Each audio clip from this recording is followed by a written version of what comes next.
The rain on Kepler 442b fell sideways, driven by winds that would have torn most species apart.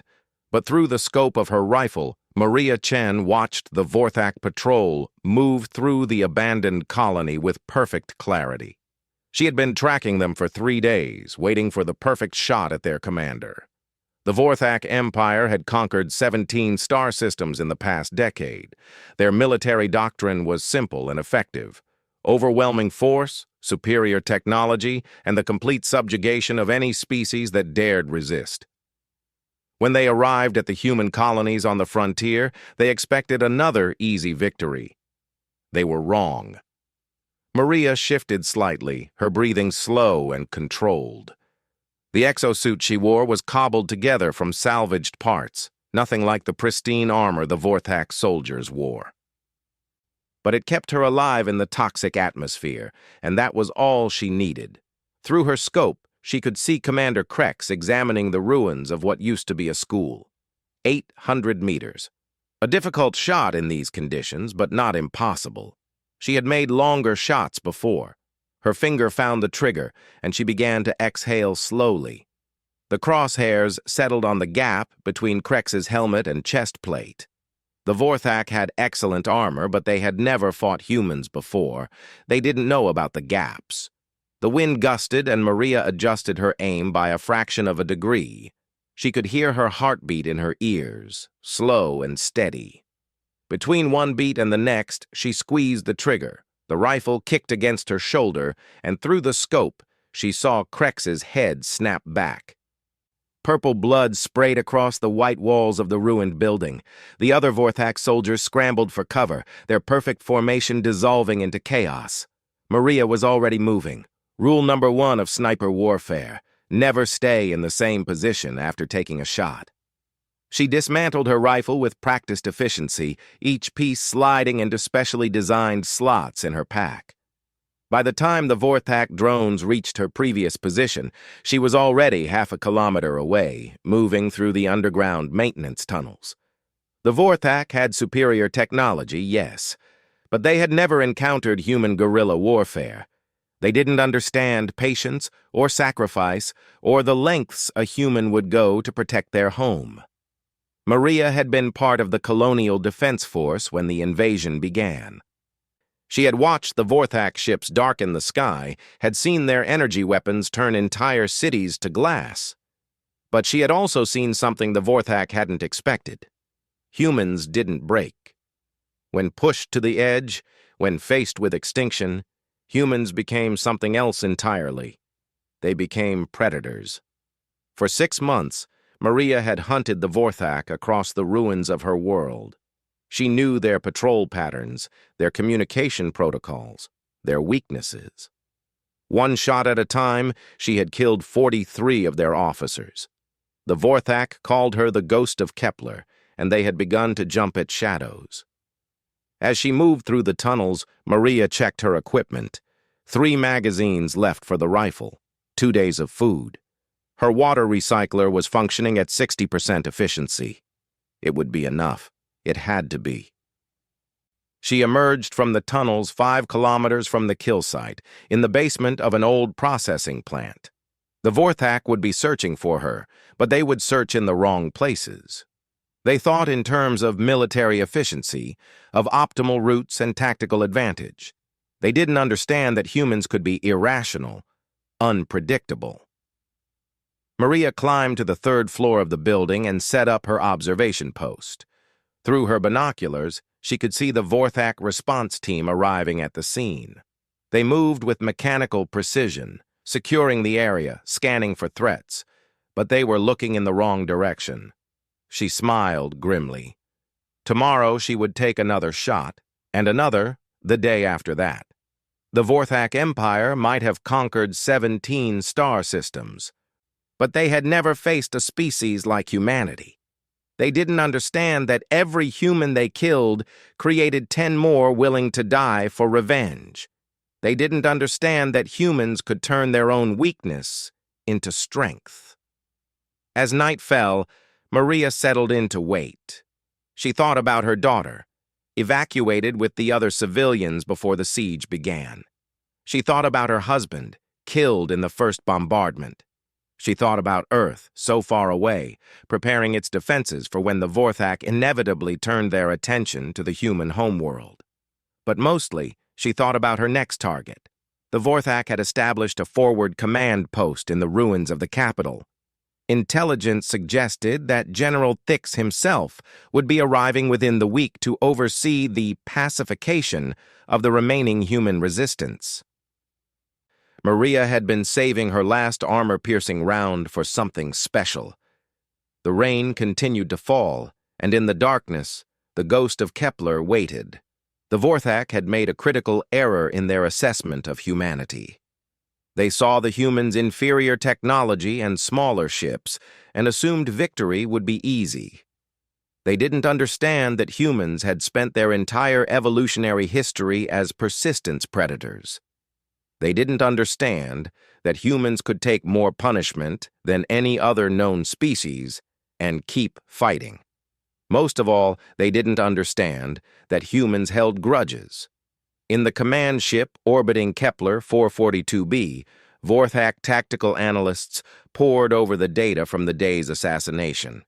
They noted the precision of the shot, the optimal escape route taken by the sniper, the complete lack of electronic signature. By every metric in their military doctrine, the human sniper should have been caught weeks ago. Sub-Commander Veek studied the holographic display showing the sniper's known attacks. 43 kills in 6 months. All officers, all single shots to vulnerable points. No pattern to the timing or location of attacks. It defied their understanding of warfare. "Perhaps we should consider negotiation," suggested Intelligence Officer Keth. "Offer the human terms for surrender." Veek's 4 eyes narrowed in disdain. "The Empire does not negotiate with terrorists. Double the patrols. Increase drone coverage. The human will make a mistake eventually." But Maria Chen had no intention of making mistakes. As she watched the Vorthak patrols through her scope, she was already planning her next move. The aliens thought in terms of conquest and subjugation. They didn't understand that they weren't fighting a military force anymore. They were fighting an idea. The idea that humanity would never kneel. The next morning came with a blood-red sunrise, the atmosphere still choked with ash from the orbital bombardment. Maria packed her equipment and prepared to move to her next position. She had identified 3 possible locations for her next shot, each offering different advantages. The Vorthak would expect her to choose the optimal position, so she would choose the worst one instead. As she moved through the ruins, Maria noticed something unusual. The Vorthak patrols were larger today, moving in groups of 12 instead of 6. They were learning, adapting.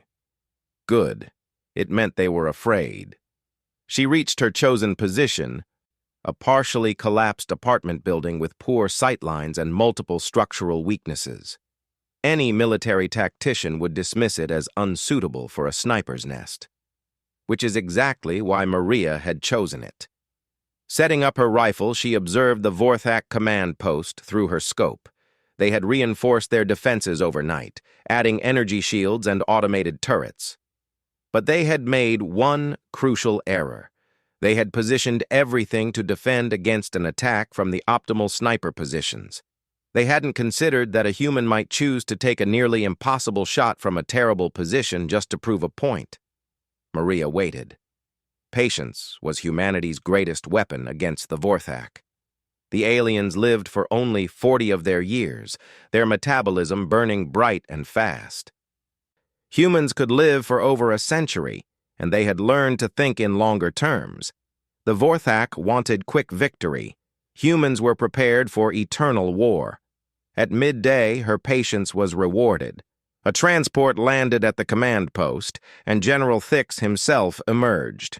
Maria had studied every piece of intelligence about the Vorthak command structure. Thix was a veteran of 7 conquests, known for his brutal efficiency. He had never lost a campaign.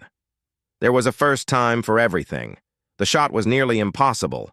1,200 meters through swirling ash and rain. The wind was gusting up to 60 kilometers per hour. Maria would have to fire through a narrow gap between two buildings, timing the shot perfectly to catch Thix during the 3 seconds he would be exposed while moving between the transport and the command post. Any reasonable sniper would wait for a better opportunity, but Maria Chen was done being reasonable. The Vorthak had taken everything from her, her world, her family, her future. All she had left was the ability to make them pay.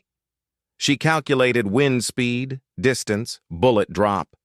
She factored in the Coriolis effect and the slightly lower gravity of Kepler 442b. She considered the temperature differential between her position and the target. 1,000 variables, all balanced on the edge of a trigger pull.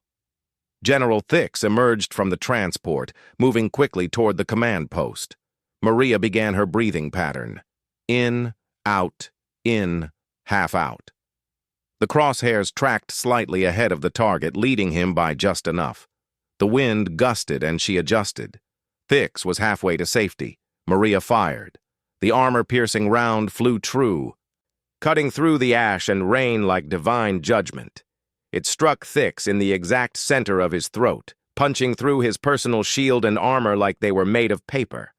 The general's 4 arms windmilled as he fell, purple blood fountaining from the wound. Chaos erupted in the Vorthak command post. Soldiers scrambled for cover while medics rushed to their fallen commander. Energy weapons filled the air with crackling death, firing blindly at every possible sniper position. Except the one Maria had actually used. She was already breaking down her rifle, but she took a moment to watch through her binoculars. Thix was still alive, his body twitching as medics worked frantically to save him. But Maria knew the truth. The round had been coated with a paralytic toxin derived from Kepler's native wildlife. Even if they saved his life, Thix would never move again. Sometimes death was too merciful. The building shook as Vorthak ordnance struck the upper floors. Maria descended quickly, her escape route planned to the second. She could hear Vorthak soldiers entering the building above her, their heavy footsteps echoing through the structure. They were moving faster than she had anticipated. Maria reached the basement and found her exit blocked. A Vorthak squad had anticipated her route. She could see their heat signatures through the wall, waiting to ambush her. For the first time in 6 months, the ghost of Kepler had been outmaneuvered. But Maria Chen had one advantage the Vorthak still didn't understand. Humans were absolutely insane when cornered. She pulled 2 grenades from her belt, cooking them for exactly 2 seconds before rolling them down the tunnel toward her exit. The Vorthak soldiers, confident in their armor, didn't retreat far enough. The explosions in the confined space created a pressure wave that knocked them unconscious even through their protection. Maria sprinted through the smoke and debris past the stunned aliens. She could hear more soldiers converging on her position. The entire Vorthak military apparatus was focusing on capturing one human with an obsolete chemical projectile weapon. The thought almost made her laugh. She reached the storm drains that connected to the city's old sewage system. The Vorthak knew about these tunnels, but they couldn't follow. Their bulky 4-armed bodies weren't designed for the narrow pipes that humans had built.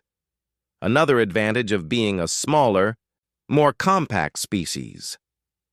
As she crawled through the darkness, Maria could hear the Vorthak commander shouting orders above. They were calling in orbital strikes, preparing to level 6 city blocks just to kill one human. The sheer waste of resources was staggering. But more importantly, it meant they were scared. Hours later, Maria emerged from the tunnels 20 kilometers away. The sky behind her glowed orange, where the Vorthak were systematically destroying every building she might have hidden in. They had expended more ordnance trying to kill her than they had used in the initial invasion. She made her way to one of her supply caches, hidden in the ruins of a hospital. As she restocked her ammunition and supplies, Maria considered her next move.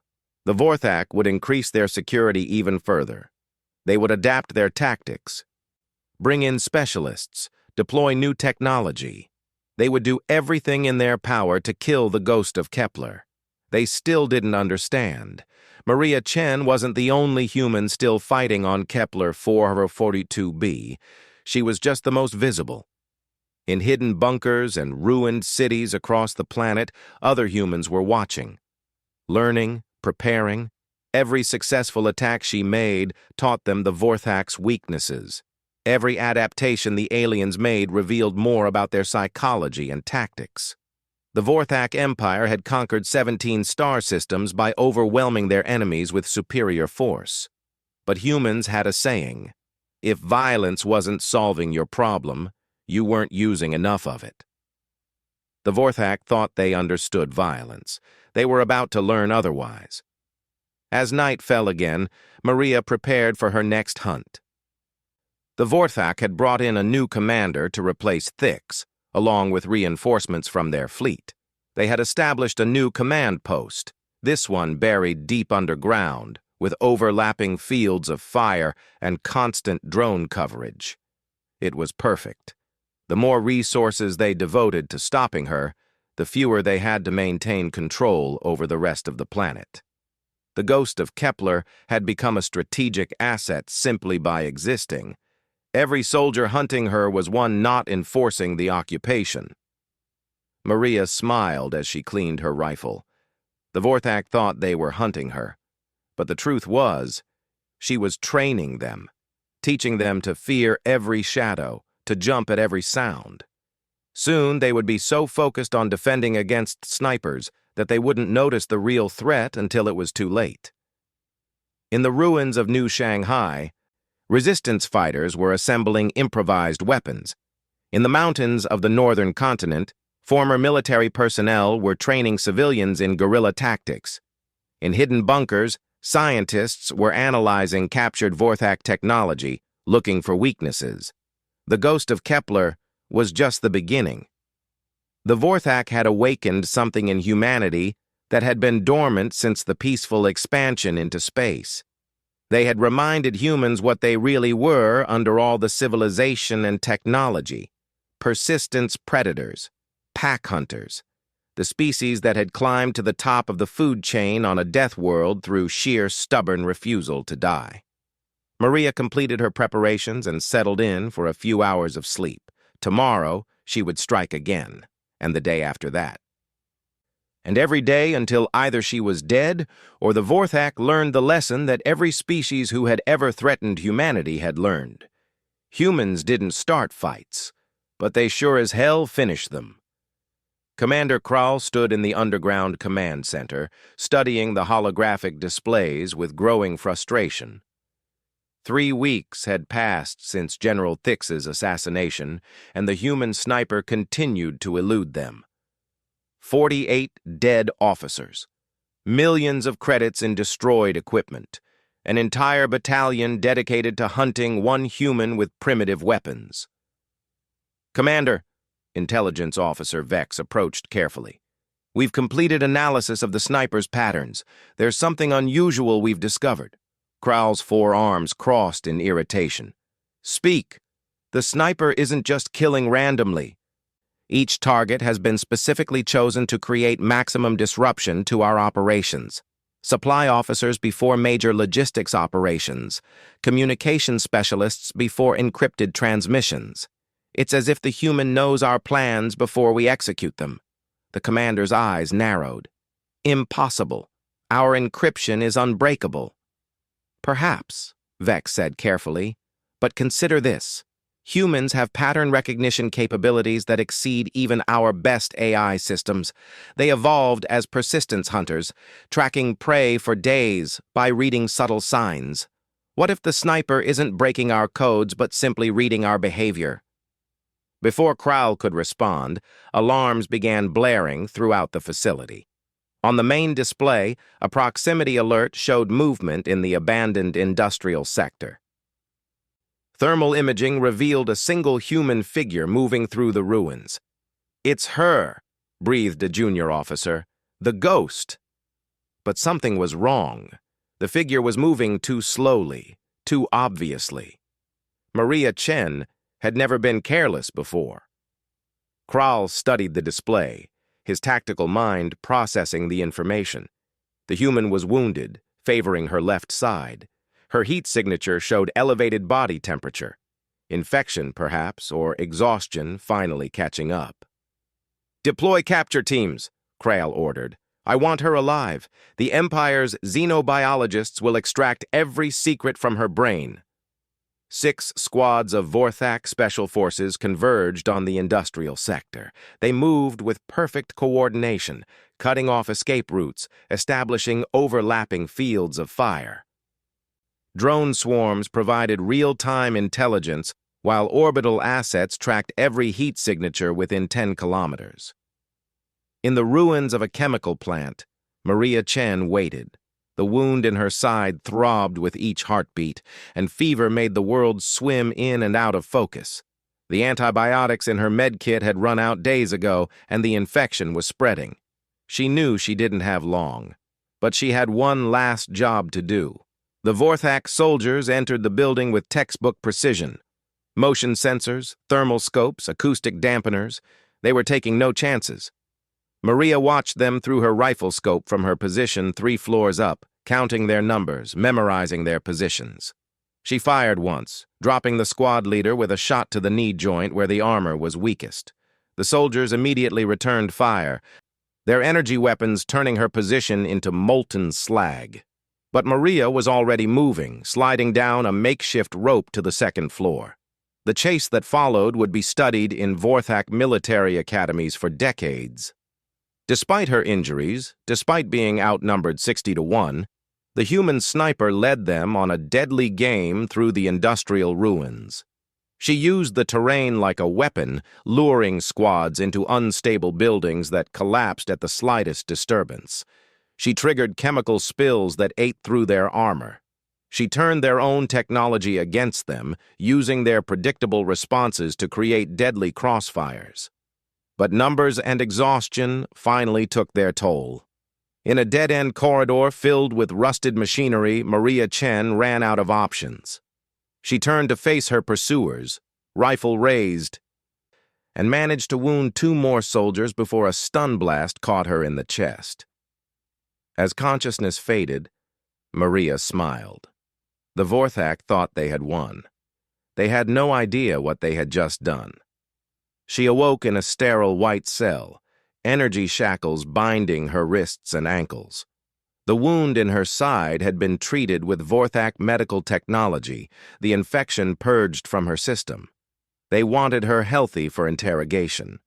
Through the transparent wall of her cell, Maria could see Vorthak scientists preparing their equipment.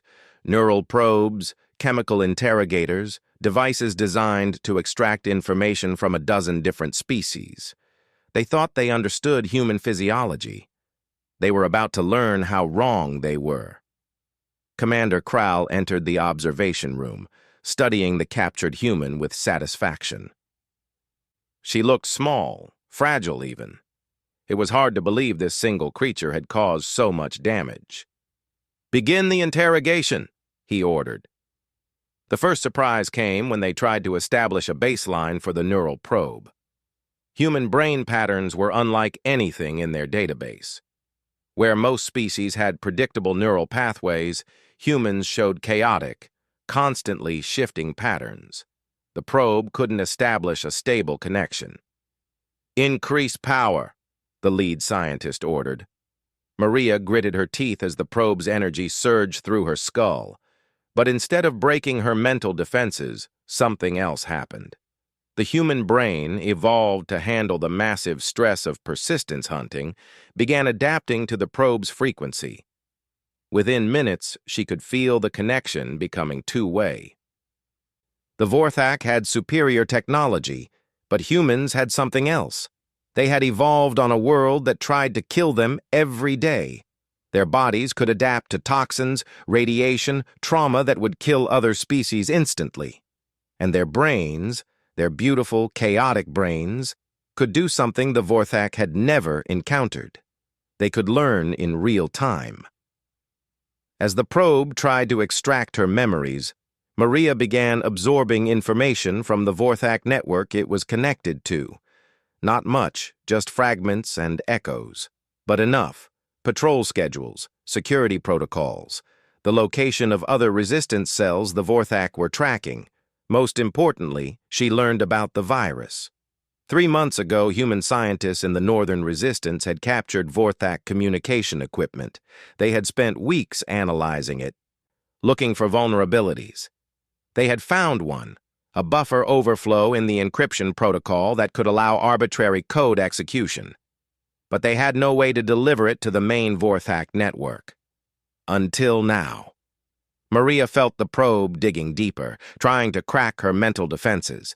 She let it think it was winning, feeding it surface memories of her operations, the locations of old supply caches, already abandoned, the names of resistance fighters, already evacuated, information that seemed valuable but was worthless. Meanwhile, in a part of her mind the probe couldn't reach, she was preparing something else. Humans had a unique ability among known sapients. They could hold contradictory thoughts simultaneously, believe in things they knew were false, compartmentalize their minds in ways that defied logic. The Vorthak probe was designed for straightforward minds. It couldn't handle human cognitive dissonance. "We're getting good data," the lead scientist reported. "Locations, names, resistance plans. The humans' mental defenses are failing." Krall leaned forward, watching the data stream on his display. Everything they were learning matched their intelligence estimates. The human resistance was larger than they thought, but poorly equipped.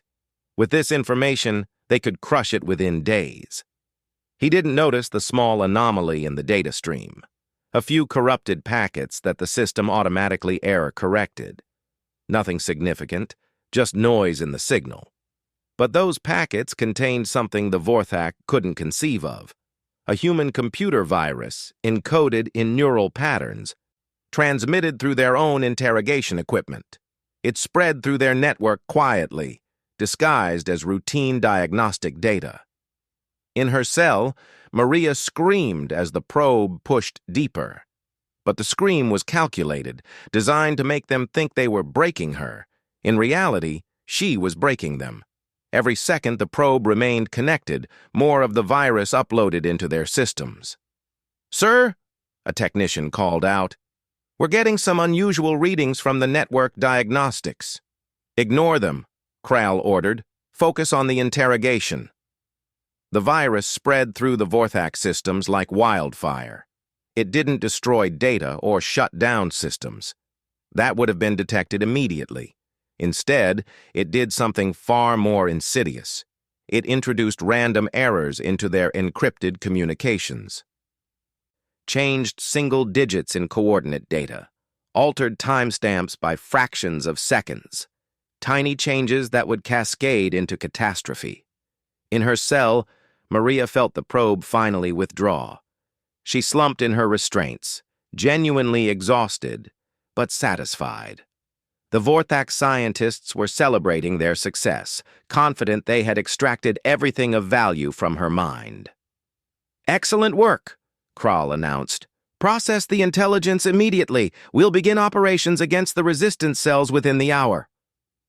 As the Vorthak military machine sprang into action, things began to go wrong. A strike team sent to raid a resistance bunker arrived at coordinates 50 meters off target, walking directly into a minefield. A supply convoy received orders to deliver ammunition to a location that turned out to be a human ambush site. At first, the errors seemed like simple mistakes, but as hours passed, the situation deteriorated. Vorthak units began firing on each other, their IFF systems corrupted by the virus. Communications broke down as encrypted messages became garbled nonsense. The entire occupation force, dependent on their technological superiority, found that technology turning against them. In her cell, Maria watched through the transparent wall as panic spread through the facility. Scientists ran back and forth, trying to understand what was happening. Soldiers received conflicting orders, unsure who to trust. The beautiful, ordered efficiency of the Vorthak Empire crumbled into chaos. But the virus was just the beginning. During the interrogation, Maria had learned something crucial. The Vorthak military operated on a strict hierarchy, with decisions flowing from the top down. They had no concept of individual initiative or adaptive tactics. Every soldier waited for orders. Every officer deferred to their superiors. Humans had a different approach. As the Vorthak communication network collapsed, resistance cells across Kepler 442b noticed the sudden silence from their occupiers.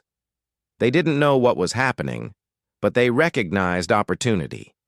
Without any central coordination, without orders or grand strategy, individual groups began to attack. A former restaurant owner led 30 civilians in an assault on a Vorthak supply depot. A group of teenage hackers managed to override the controls of Vorthak automated defenses. An old soldier, thought too injured to fight, wired himself with explosives and walked into a Vorthak barracks. Each attack was small, poorly planned, almost suicidal. But there were hundreds of them, happening simultaneously across the planet. The Vorthak, paralyzed by their corrupted communications, couldn't coordinate a response. Individual commanders tried to restore order, but without the ability to communicate reliably, their efforts only added to the confusion. In the command center, Kral watched his carefully constructed occupation disintegrate. Reports flooded in from across the planet. 17 outposts overrun, 3 major supply depots destroyed. An entire armored division turned on itself due to corrupted IFF signals. "How?" he demanded, grabbing the lead scientist. "How did this happen?" The scientist's 4 eyes were wide with terror. "The human. During the interrogation, she did something to the probe. Transmitted some kind of weapon through her own neural patterns. It's impossible. No species can consciously control their brain activity at that level." Kral turned to look at the cell where Maria Chen sat quietly, watching the chaos with calm satisfaction. She met his gaze and smiled. In that moment, he understood the magnitude of their error. They had thought they were capturing a simple soldier, driven by primitive emotions like revenge. They hadn't understood they were dealing with a species that had spent millions of years evolving on a death world. Humans didn't just adapt to threats, they became them. "Kill her," Kral ordered. But when the guards tried to enter her cell, they found the door controls non-responsive. The virus had reached the facility's primary systems. Lights flickered and died. Emergency power kicked in, bathing everything in a red glow. In the confusion, no one noticed Maria working on her restraints. Humans had another ability the Vorthak didn't fully appreciate. They could dislocate their joints at will, compress their bodies in ways that seemed to violate physics.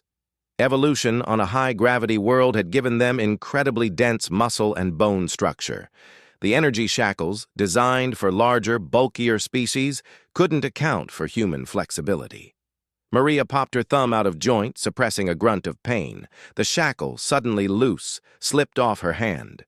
Within seconds, she had freed herself completely. The Vorthak were still trying to restore power to the door controls when she found the manual release. What followed was a massacre. The Vorthak were superior to humans in almost every way. Stronger, faster, better armed and armored. In a straight fight, a human stood no chance against a Vorthak soldier. But this wasn't a straight fight. This was a half-naked human, armed with nothing but rage and training, loose in a facility with failing lights and panicked enemies. Maria moved like a ghost through the corridors. She didn't try to fight the Vorthak directly. Instead, she turned their own facility against them. Emergency bulkheads designed to contain breaches became traps that separated squads. Environmental controls meant to maintain optimal conditions for Vorthak physiology were reversed to create pockets of toxic atmosphere. She found the armory by following the panicked soldiers trying to reach it. The door was locked, but Maria had learned something else during her interrogation. Vorthak technology responded to neural commands from authorized users. The probe had gone both ways, and she had absorbed enough of their neural patterns to mimic them. The door opened at her touch. Inside, she found weapons beyond her wildest dreams. Energy rifles that could punch through armor like paper, grenades that created miniature singularities, personal shield generators that could stop anything short of orbital bombardment. The Vorthak had never considered that a human might gain access to their equipment. Their weapons had no biometric locks, no safety features to prevent enemy use. Another crucial error. Maria armed herself methodically, selecting weapons for maximum psychological impact rather than pure efficiency. The Vorthak feared what they didn't understand. Time to give them something truly incomprehensible. She started with the command center. Kral and his staff had barricaded themselves inside, trying desperately to regain control of the situation. They had managed to establish limited communication with their fleet in orbit, calling for immediate evacuation. The door exploded inward, and death walked through. Maria had modified her appearance using Vorthak medical supplies, stimulants to dilate her pupils until they were solid black, combat drugs that pushed her reflexes beyond human norms. She had carved symbols into her skin with a plasma cutter, patterns that meant nothing but looked horrifying. The weapons she carried should have been too heavy for a human to lift, but rage and chemistry made her stronger than biology allowed. The Vorthak had evolved as ambush predators. They understood fear as a tool to paralyze prey. They had never experienced it themselves. As Maria carved through their defensive line, they learned what terror truly meant. She didn't just kill them. She dismantled them, using their own weapons with an efficiency that exceeded their best soldiers. Kral was the last to die. As Maria approached, he tried to understand how his perfect military operation had failed so completely. "You're just one human," he gasped through purple blood. "One soldier with primitive weapons. How?" Maria knelt beside him, her face inches from his. When she spoke, her voice was calm, almost gentle. "You made the same mistake every empire makes. You thought warfare was about technology and numbers, but war, real war, is about will. The will to endure more than your enemy, the will to sacrifice everything for victory. The will to become a monster, if that's what survival requires." She leaned closer, and Kral saw something in those dilated black eyes that his species had no word for. It was the distilled essence of human nature, the thing that had driven them from prey animals on the African savanna to the dominant species on a death world. "You captured me," Maria continued, "but I wanted to be captured. Every resistance fighter on this planet knew that someone would eventually be taken alive. We prepared for it, trained for it. I volunteered for it." Understanding dawned in Kral's failing mind. The entire campaign, the months of hunting, the desperate chase through the industrial sector. All of it had been planned. The humans had turned themselves into a weapon and fired it directly into the heart of the Vorthak occupation. "Your empire conquered 17 star systems," Maria said, standing up. "But you never conquered a human one. Want to know why?" Kral couldn't speak, but his eyes begged for the answer. "Because we're the only species insane enough to turn getting captured into a victory condition." The light faded from his eyes, and Maria turned to the command console. The virus had done its work, but she could still access some systems. Most importantly, she could send one final message to the Vorthak fleet in orbit. Her fingers flew over the alien controls, composing a data packet that would transmit everything that had happened. Every detail of how one captured human had destroyed an entire occupation force. How human neural patterns could corrupt their technology. How human resistance fighters had self-organized into a coordinated uprising without any communication. Most importantly, it would transmit the virus itself, hidden in the video feeds of her interrogation. As the upload completed, alarms began blaring throughout the facility. The fleet, realizing the command center had fallen, was preparing to glass the entire region from orbit. Maria had minutes, maybe less. She didn't run. Instead, she sat in Kral's command chair and opened a broad-spectrum communication channel. Across Kepler 442b, every human with a receiver heard her voice. "This is Maria Chen, the ghost of Kepler. The Vorthak command is broken. Their communications are down. Their forces are in disarray. If you can hear this, now is the time. Rise up. Show them what happens when they try to cage humanity. Show them that every human is a weapon, and every weapon is willing to die for freedom." The transmission cut off as the first orbital strikes hit. The command center, buried under tons of rock and armor, held for almost 30 seconds before being reduced to atoms. Maria Chen died as she had lived, defiant to the end. But her death was just another beginning. Across the planet, humans emerged from hiding. Not soldiers or trained fighters, but ordinary people who had been waiting for this moment. They attacked with improvised weapons, with captured Vorthak technology, with their bare hands when necessary. It wasn't coordinated. It wasn't tactical. It was pure human chaos, and the Vorthak had no doctrine for dealing with it. In orbit, the fleet watched in horror as their ground forces were overwhelmed. The virus, transmitted in Maria's final message, began spreading through their systems. Ships found their navigation computers giving contradictory readings. Weapon systems began targeting friendly vessels. The proud Vorthak fleet, undefeated in 17 campaigns, began to tear itself apart. The admiral in command made the only decision he could. He ordered a full retreat, abandoning thousands of Vorthak soldiers on the planet's surface. As the fleet limped away from Kepler 442b, they carried with them a message that would shake the Empire to its core. Humans couldn't be conquered, not because they were stronger or more advanced, but because they were willing to pay any price for freedom. They would turn their own bodies into weapons, their minds into viruses, their deaths into victories. The ghost of Kepler was dead, but her war had just begun.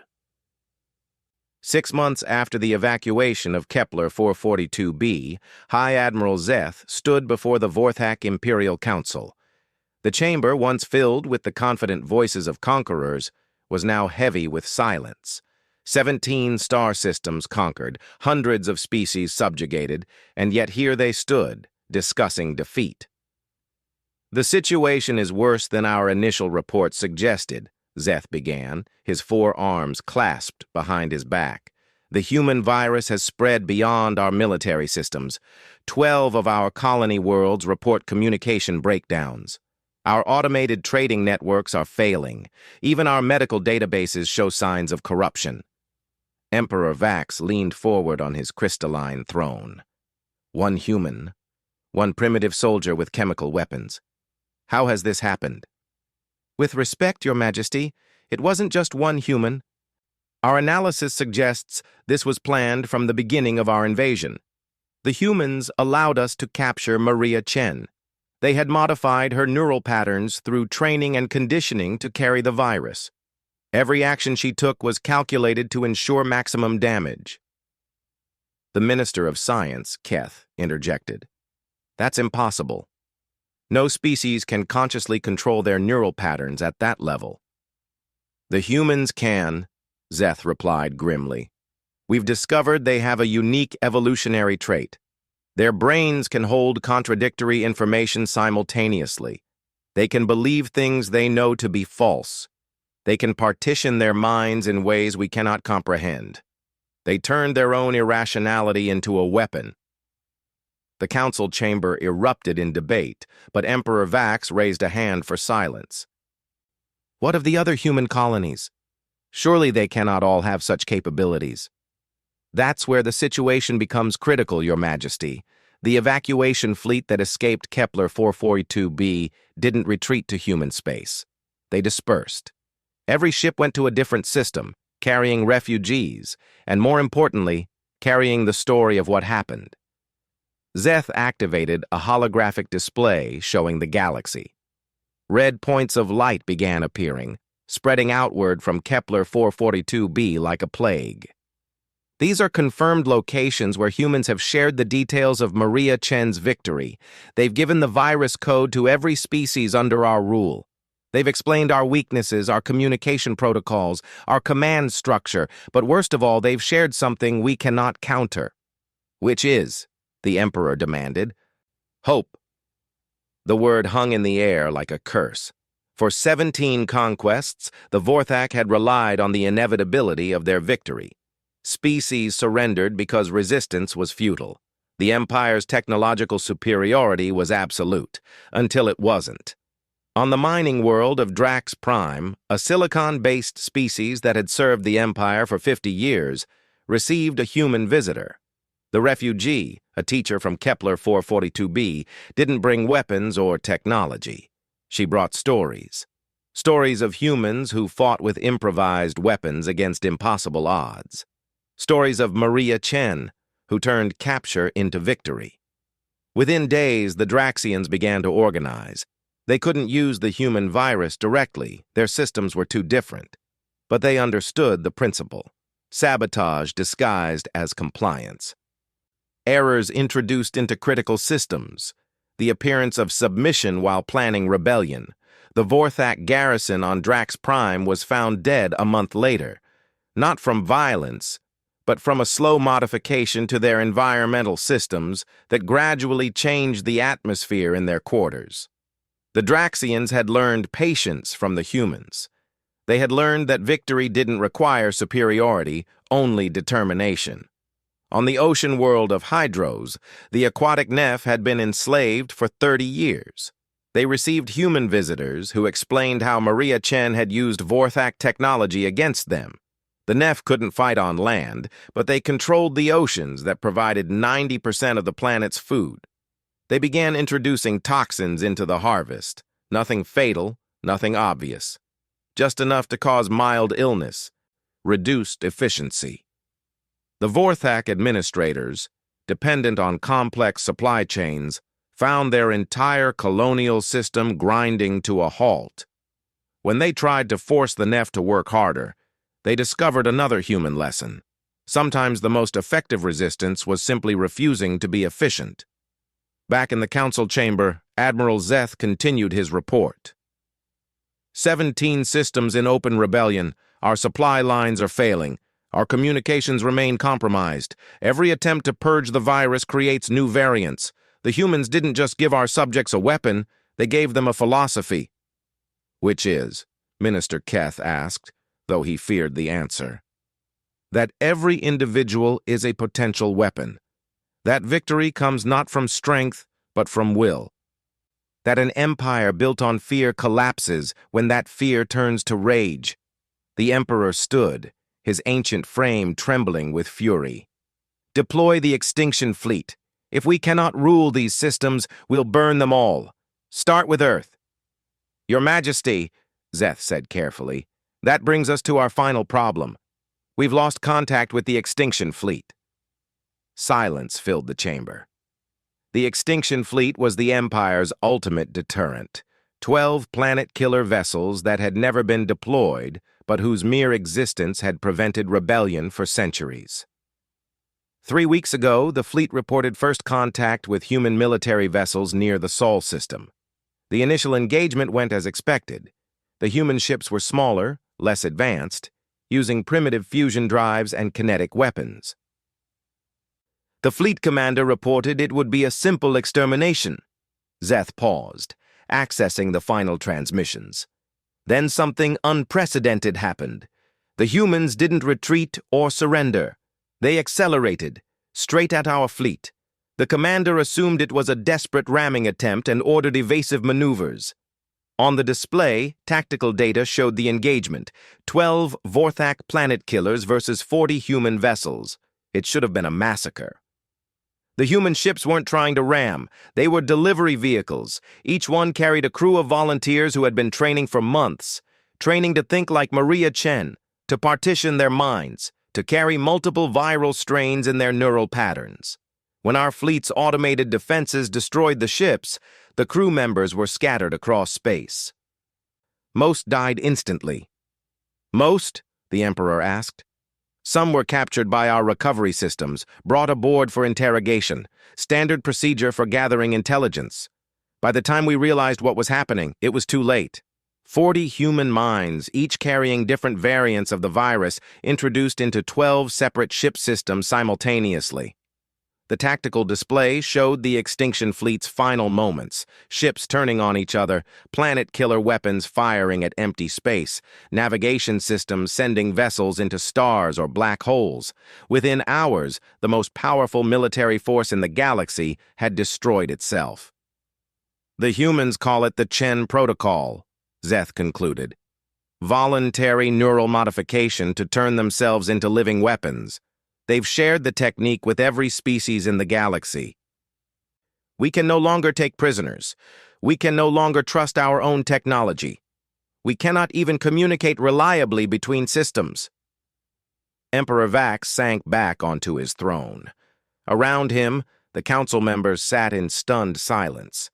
17 star systems conquered over centuries. An empire built on technological superiority and coordinated control. All of it crumbling because they had captured one human sniper. In the weeks that followed, the situation deteriorated rapidly. Without reliable communications, individual Vorthak commanders began making independent decisions. Some tried to negotiate with rebels, others attempted genocidal purges. Most simply fortified their positions and waited for orders that never came. The humans, meanwhile, demonstrated another terrifying ability. They didn't try to coordinate the galactic rebellion. They didn't need to. They had shared the tools and philosophy, then let each species find their own path to freedom. 1,000 different rebellions, each adapted to local conditions, each impossible to predict or counter. On Earth, humanity prepared for the inevitable Vorthak response. But they didn't build massive fleets or orbital defenses. Instead, they built schools. Training centers where humans learned to partition their minds, to carry viral code in their neural patterns. Every human became a potential Chen Protocol volunteer. They sent a message to the Vorthak Empire, broadcast on every frequency. You conquered 17 star systems through superior technology and coordinated force. We will liberate them through superior will and coordinated chaos. Every human you kill creates 10 more willing to die for freedom. Every ship you send will be infiltrated. Every weapon you deploy will be turned against you. We are not your enemy. We are your extinction event. The message was signed with a name that had become legend across the galaxy. Maria Chen, the ghost of Kepler. Deep in Vorthak space, on the Empire's capital world, unrest was growing. The virus had reached even there, carried by refugees and traders. Citizens who had never questioned the Empire's right to rule began to wonder. If humans, with their primitive technology, could bring them to their knees, what did that say about Vorthak's superiority? The military tried to maintain order, but their communications were compromised. Orders were questioned, challenged, ignored. The rigid hierarchy that had been the Empire's strength became its weakness. Without absolute trust in the chain of command, the entire system collapsed. In the Imperial Palace, Emperor Vax met with his remaining advisors. The council chamber, once filled with representatives from across the Empire, now held only a handful of loyalists. Outside, the capital city burned with riots and rebellion. Your Majesty, Admiral Zeth reported, we've lost contact with all frontier systems. The core worlds are in chaos. Even here, we cannot guarantee security. The humans' message has reached every corner of the Empire. Species we've ruled for centuries are asking a simple question. If humans can resist, why can't we? The Emperor, ancient and tired, considered the ruins of his empire. One human. We captured one human, and she destroyed everything we built. How is this possible? Minister Keth, one of the few counselors remaining, offered an answer. We made a fundamental error in our assessment of humanity, Your Majesty. We evaluated them based on their technology, their ships, their weapons. We saw them as inferior because they used chemical projectiles and fusion drives. We never considered their true weapon, which was themselves. Every human is a weapon waiting to be deployed, not through training or technology, but through evolution. They survived on a world that tried to kill them every day. They evolved not just to endure suffering, but to weaponize it. Maria Chen didn't defeat us with tactics or technology. She defeated us by showing the galaxy that suffering could be transformed into victory. The Emperor stood, moving to the window that overlooked his burning capital. In the distance, explosions lit the night as another military depot fell to rebels. The Vorthak Empire, which had stood for 1,000 years, was dying. Not from external invasion or superior technology, but from an idea planted by one captured human. "Send a final message to all Vorthak forces," the Emperor commanded. "Full retreat to the homeworld. Abandon all colonies, all occupied systems. Perhaps if we consolidate our strength, we can survive." But even as the order went out, corrupted by viral code and mistranslated by failing systems, everyone in the room knew the truth. There would be no survival. The Empire had made too many enemies, enslaved too many species.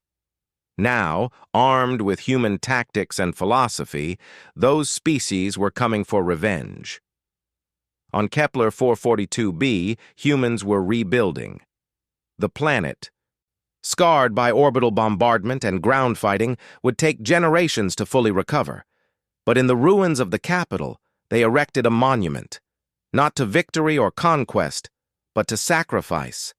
The statue showed Maria Chen as she had been in life, not a super soldier or mythical hero, but a woman with a rifle and determination. The inscription read simply, "Maria Chen, 21 Fight 6, 2184. She showed the galaxy that humans don't start fights, we finish them." Across the galaxy, on 100 liberated worlds, similar monuments appeared. Different species, different artistic styles, but all honoring the ghost of Kepler, the human who had turned capture into victory, death into freedom. The Vorthak Empire officially ceased to exist 1 year after Maria Chen's death. No climactic final battle, no dramatic last stand. It simply collapsed under the weight of its own broken systems. Vorthak colonies, cut off from support and surrounded by hostile populations, negotiated surrenders. The military, unable to coordinate or communicate, dissolved into individual units trying to survive. Some Vorthak commanders, the wisest among them, approached humans for terms. They discovered something that surprised them. Humans didn't seek revenge or genocide. They offered integration, cooperation, a place in the new galactic order. But only if the Vorthak abandoned their imperial ambitions forever. It was, perhaps, the greatest insult of all. The Vorthak had seen themselves as supreme, destined to rule. Humans saw them as just another species that needed to learn to play nicely with others. In the aftermath, historians would argue about the true cause of the Empire's fall. Some pointed to the virus, others to the breakdown of communications. Some credited the diverse rebellions, others the human philosophy of individual resistance. But those who truly understood knew it was simpler than that. The Vorthak Empire fell because they captured Maria Chen. In trying to break one human, they had broken themselves against humanity's fundamental nature. Humans were persistence predators. When threatened, they didn't just fight back. They evolved, adapted, transformed themselves into whatever was needed for victory. The Vorthak had pushed humanity to its limits, and in doing so, had forced them to become something new, something terrifying, a species where every individual was a potential civilization-ending weapon. The story of Maria Chen spread throughout human space, taught in schools and military academies, not as propaganda, but as warning and promise. A warning to any who would threaten humanity, a promise to those who stood with them. But perhaps the most important lesson was written by a human philosopher in the war's aftermath. The Vorthak Empire conquered through coordination and control. They fell because they faced an enemy that thrived on chaos and individual initiative. They captured Maria Chen's body, but could not capture the human spirit.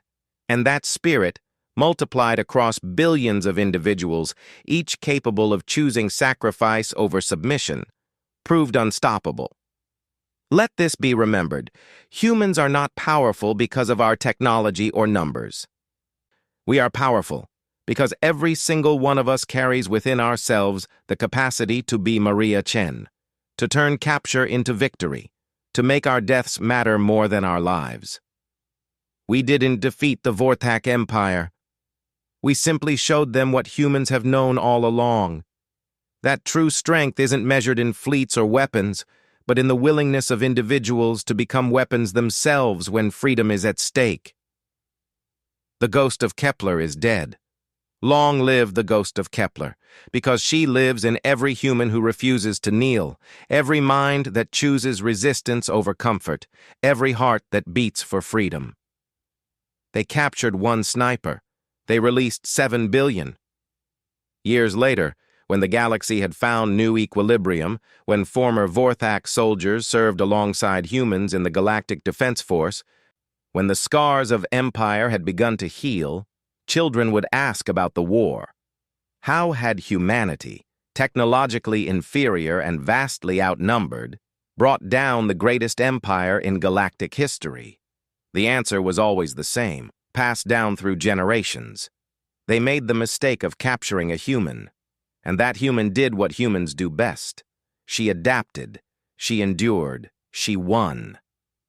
In the end, the Vorthak Empire's greatest error wasn't tactical or strategic. It wasn't underestimating human technology or numbers. Their greatest error was failing to understand a simple truth that every human child learned in history class. Humans didn't survive their death world by being the strongest or fastest or smartest. They survived by being the most stubborn creatures in the universe, by turning every weakness into strength, every capture into victory, every death into inspiration for the living.